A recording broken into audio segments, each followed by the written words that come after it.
Israeli Prime Minister Benjamin Netanyahu is currently in Washington, where he will be having a very important meeting with President Trump. The topics that they will discuss are the future of Israel's war against Hamas, the future of Gaza, the fate of the hostages that Hamas has been holding for 486 days now, and a vision for a different Middle East. The United States and Israel have a shared goal. Hamas cannot be the government of Gaza. On October 7th, 2023, Hamas was the government of Gaza. It still is the government of Gaza. For the sake of peace, Hamas cannot be allowed to remain the government of Gaza. Gaza needs a new government that will make peace with Israel, not war with Israel. Hamas and UNRWA are educating the next generation of Gazans to pursue a forever war against Israel. Palestinian children in Gaza deserve to aspire to something other than martyrdom. If Hamas is in power, the children of Gaza will be taught that the best thing that they can do with their lives is to die fighting Israel.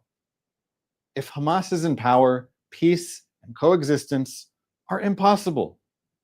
Gaza cannot be rebuilt and should not be rebuilt if its government is promising more war that will lead to more destruction.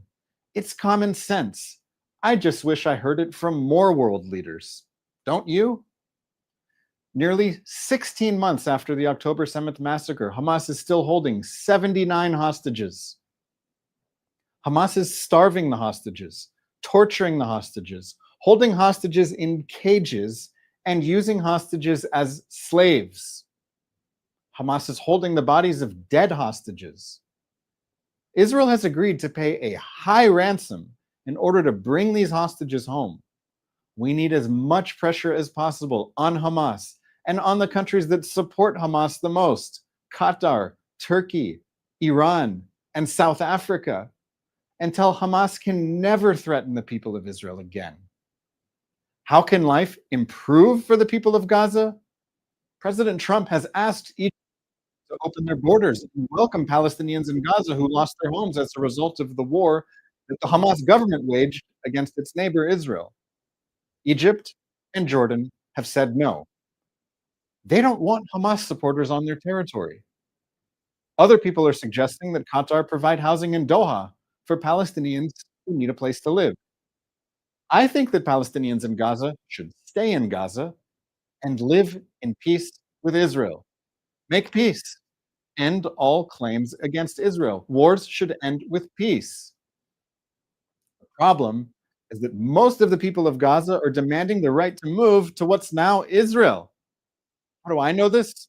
Well, I just went to the UNRWA website. It says that UNRWA has registered 1.58 million people in Gaza as refugees. This is not the number of internally displaced people from the current war. This is the number of refugees from 1948 and their descendants. 1.58 million people in Gaza believe that their true home is not Gaza. They believe that Gaza is their temporary home until they are able to liberate Palestine. There are around 2 million people in Gaza. This means that most of the people of Gaza believe that their real home is in what's now Israel. It is precisely for this reason that the October 7th massacre was exciting for the people of Gaza. The Hamas invasion of October 7th was the liberation of Palestine in practice. If the Palestinian people believed that the true home of Palestinians who live in Gaza is Gaza, that would be great. Gaza could become a prosperous state, living in peace with Israel. But that's not what Palestinians believe. Palestinians believe that the people in Gaza have the right to invade Israel. It's this idea that needs to die if everyone is going to have a better future. Let's take some questions from people watching live on our social media platforms, from Instagram, YouTube, X, maybe even LinkedIn, please. Thank you, Daniel. Our first question comes from Instagram. Can you please give us an update on the IDF Jenin operation? Yes, Jenin is a Palestinian city in the northern West Bank in Samaria.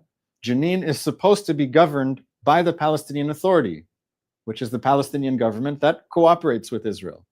But the Palestinian Authority government has failed to effectively govern its own cities. And what has happened in Jenin is that it has become filled with terrorists who are claiming the same right to destroy Israel that the terrorists in Gaza are claiming. It's the same ideas, the same kind of people in Jenin who want to destroy Israel. And they want to spread their violence, not just in Jenin, they want it to spread all throughout the West Bank and open up another front against the people of Israel. And the Israeli military and government is saying we are not going to sit and watch as people who live in the hills above our homes are acquiring the means to carry out an October 7th style massacre.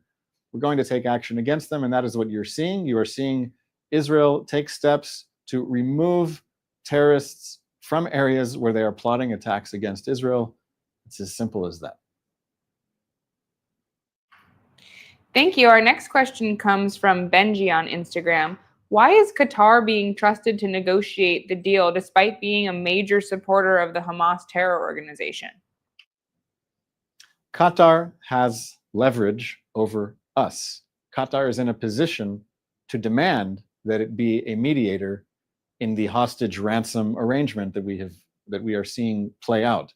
On October the 7th, 2023, Hamas leaders were in Qatar. It was Qatar that was hosting Hamas leaders. And Qatar had also had a long history of providing money to Gaza with Israel's blessing, with the idea that Gaza should not fall into some type of humanitarian catastrophe and that there should be some type of bare standard of living, even though Hamas was the government of Gaza. And we have since learned that with Hamas as the government of Gaza, there was a lot of wealth and prosperity in some areas of Gaza, and that Hamas was taking all the wealth for itself and using it to build its military capabilities against Israel. In the meantime, Qatar remains the middleman, you could say, between the Hamas leaders who are living in Doha, in Qatar, and the Israeli negotiators. I hope we will reach a point in the future where we do not rely on Qatar, because it's very clear that Qatar is on the side of Hamas. It's very clear that Qatar told Hamas to keep the hostages that it took on October 7th until Hamas gets a deal that allows Hamas to remain in power in Gaza. So the fact that Hamas has agreed to a deal with Qatari mediation should raise some concerns about what kind of deal we're actually agreeing to and what we're getting. And that's precisely what the Israeli prime minister and the US president are going to be discussing, is how does this hostage ransom arrangement play out? We're in phase 1 right now. We have to see what's going to happen in phase 2. And I hope we're going to have some type of vision and pressure that Hamas cannot remain the government of Gaza and Qatar will be out of the picture. Thank you. Our next question comes from Sarah on YouTube. For some reason, it seems that Hamas doesn't know where Shiri, Ariel, and Kafir are, or their condition. Why is Israel not putting pressure on them as they did with Arbel Yehud? At this point, we have very limited information about the true fate of Shiri Bibas and her 2 children, Kfir and Ariel. They are on the list of the 33 Israelis who are supposed to be released in phase 1 of the hostage ransom deal. Hamas claimed a year ago that the Bibas mother and children were killed. Hamas has not provided evidence that this is the case. It is not clear the circumstances in which the Bibas family was held in Gaza. We're simply going to have to wait and see. As far as the leverage that we're able to apply, the deal is the deal as written. Hamas is supposed to provide the live hostages first. The fact that the Bibas family was not provided at an earlier phase, and we have already moved on to some of the male civilians, is an indication that the worst may have happened, but we cannot be sure. We do not know that Hamas may be holding them as additional leverage. It's just impossible to know at this point. We're going to have to wait and see how the deal plays out each week. Thank you. Cindy on Instagram asks, can you please give an update on UNRWA leaving Israel? And can you share how UNRWA has failed and what other agencies are doing? Yeah, so 3 months ago, the Israeli parliament passed legislation saying that UNRWA, the United Nations Relief and Works Agency, saying that Israeli officials were banned from cooperating with UNRWA and that effectively UNRWA could not operate from areas under the control of the state of Israel. It remains to be seen exactly how this legislation is going to be implemented, but it is the law, for example, that if an UNRWA official in Israel picks up the phone and calls the Israeli Foreign Ministry that the Israeli Foreign Ministry official is not supposed to cooperate with them. UNRWA is supposed to leave Jerusalem. It's the capital of Israel. It remains to be seen how this is going to play out. But it's a positive step toward what I hope will be the eventual dismantlement of UNRWA. UNRWA is an organization that has been infiltrated by Hamas, compromised by Hamas. In Gaza, many of the people who work for UNRWA are either Hamas guys themselves or they have family members who are in Hamas. So the cooperation is quite tight. You may recall that in Gaza City, underneath UNRWA headquarters, Hamas built a massive military base in a big tunnel where they had a server farm that was taking electricity from UNRWA headquarters above. UNRWA officials still have not said if they are upset by this, if they looked at the electricity bill and had any questions. It's very clear that UNRWA is the wrong address for delivering any kind of aid to Gaza. UNRWA should be dismantled and it should be replaced with Palestinian responsibility. Palestinians should take responsibility for their own communities, tax their population. That money can be used for schools and health facilities, just like it is in every government everywhere in the world. Sometimes the simplest solutions are the ones most overlooked. You can see how many people are fighting to maintain the current system because they're quite sympathetic with UNRWA's vision, which is the same vision as Hamas, that there be no more Israel. So we need to do everything we can to get UNRWA out of the picture, and it will take some time until the new law takes effect and everyone can really see the consequences for what they are. Thank you. Our next question comes from YouTube. Why are the moderate countries in the Arab world seemingly so reluctant to speak out in favor of Israel against Hamas? The leaders of every country in the region worry first and foremost about their own population and the opinions of their own population about what their government is doing. It doesn't matter if you're a dictatorship, authoritarian, democracy. Leaders do worry about the opinions of their own population. And for the past year plus, the Qatari international television network, Al Jazeera, just to cite one example, has been broadcasting propaganda into the minds of many Muslim countries around the Middle East, saying that Israel is evil, genocidal, and all of these things. That makes it very difficult for a leader to come out and say, no, that this is not the case. This leader will be accused of selling out the Palestinian cause, and so on. We should take some hope that the Abraham Accords, which were signed in 2020 with the UAE, Bahrain, and others, these accords are still in effect. The UAE still maintains strong relations with Israel. Bahrain maintains strong relations with Israel. But it's a difficult political environment for leaders of these countries to come out in favor or even against Hamas when, for example, the Palestinian Authority, the PLO, the organization that Israel cooperates with, the PLO doesn't condemn Hamas. It doesn't say that the October 7th massacre was immoral. It thinks that the people who sent suicide bombers to blow themselves up against civilians are heroes who should be released from prison.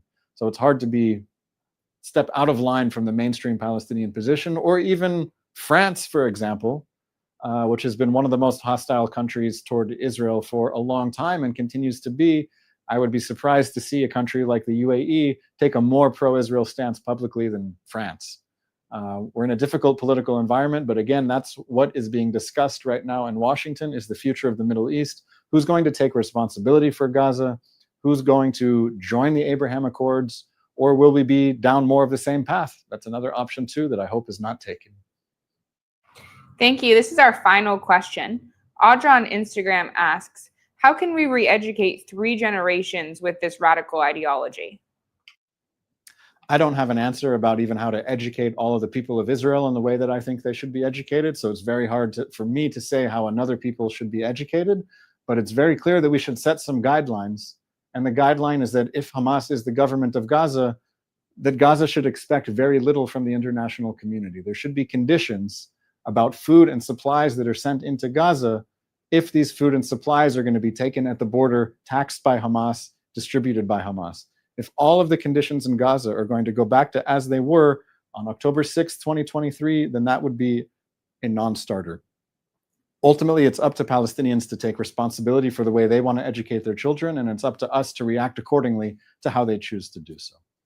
I want to thank you all for all of the questions that you've asked. This was a great live, all the questions I got from Instagram, YouTube, X. You can follow me on all these platforms. We'll be back here tomorrow live at 3 p.m. Israel time, 8 a.m. Eastern. I'm Daniel Rubinstein. Have a lovely day. Thanks for watching. Drop a comment below. Don't forget to like, share, and hit subscribe to stay updated with our latest content. Until next time, stay informed and inspired. This is DaJobnik signing off.